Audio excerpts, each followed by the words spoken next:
عندما كانت أوروبا تتخبط في ظلام العصور الوسطى، وكان قادتها يتناحرون على النفوذ والسلطة، كان في الجانب الآخر من الأرض قادة عظماء يهابهم طغاة العالم، حكموا فعدلوا وأحبوا العلم، فسطع نجم العلماء الذين كانوا أساساً راسخاً لما نحن عليه اليوم من علم وحضارة.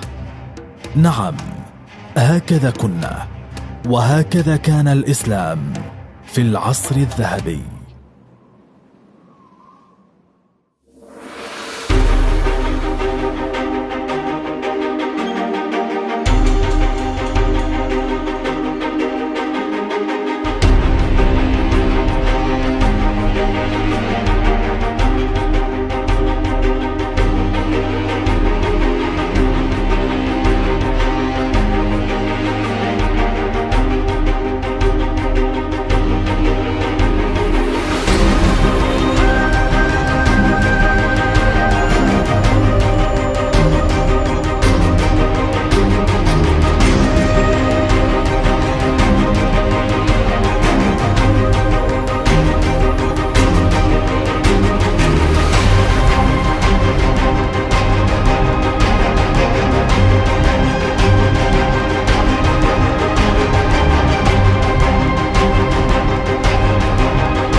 بينما كانت منشغلة بتأمل النجوم في السماء، سمعت والدها وهو يقرأ الآية الكريمة: أقم الصلاة لدلوك الشمس إلى غسق الليل وقرآن الفجر إن قرآن الفجر كان مشهودا. فتساءلت بينها وبين نفسها عما إذا كان باستطاعتها أن تعرف مواقيت الصلاة التي ذكرها الله سبحانه وتعالى بهذه الدقة.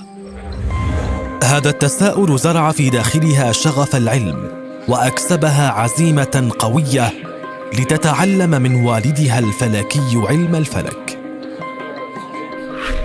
فأصبحت بعدها من النوابغ في هذا العلم، فقامت بتطوير آلة غاية في التعقيد خدمت بها البشرية، تسمى بالاسترلاب. كانت هذه الآلة حينها كما هي الحواسيب الفلكية اليوم، والتي بها تعرف أماكن الأجرام السماوية، وما زالت إلى حد الآن تبنى عليها آلية عمل البوصلة وحركة الأقمار الصناعية، وهي مشابهة جدا لنظام الملاحة المعروف في وقتنا الحالي بنظام تحديد الموقع. إنها مريم الاسترلابية، عملت في مجال العلوم الفضائية في بلاط سيف الدولة منذ عام 944 للميلاد وحتى 967 للميلاد. قامت هذه العالمة برسم القبة المنظورة على وجه الاسترلاب المسطح بطريقة حسابية دقيقة، وهي الطريقة ذاتها التي بها رسمت خريطة العالم على مساحة مسطحة.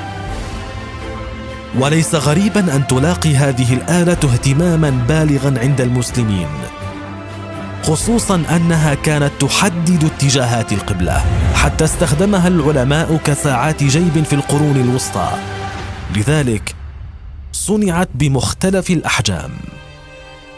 والجدير بالذكر أنه في تلك الفترة، وبينما قدمت مريم آلة ذات قيمة عظيمة، كانت تدور في أوروبا مناقشات حول إن كانت المرأة كائنا بشريا أم جنسا آخر لا يستحق الاحترام.